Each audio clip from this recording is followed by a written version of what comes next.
chapter 7. So the king and Haman went to Queen Esther's banquet, and while they were drinking wine that day, the king again asked her, "Tell me what you want, Queen Esther. What is your request? I will give it to you, even if it is half the kingdom."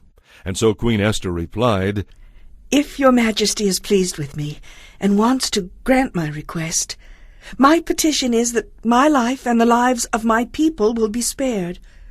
For my people and I have been sold to those who would kill, slaughter, and annihilate us.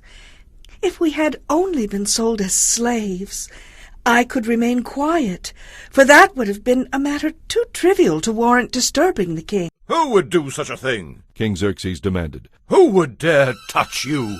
Esther replied, "This wicked Haman is our enemy." Haman grew pale with fright before the king and queen.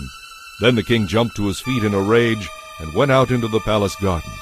But Haman stayed behind to plead for his life with Queen Esther, for he knew that he was doomed.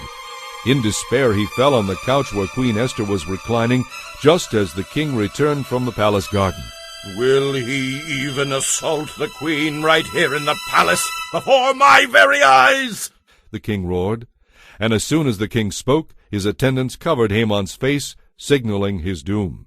Then Harbona, one of the king's eunuchs, said, "Haman has set up a gallows that stands 75 feet tall in his own courtyard. He intended to use it to hang Mordecai, the man who saved the king from assassination." "Then hang Haman on it," the king ordered. So they hanged Haman on the gallows he had set up for Mordecai, and the king's anger was pacified.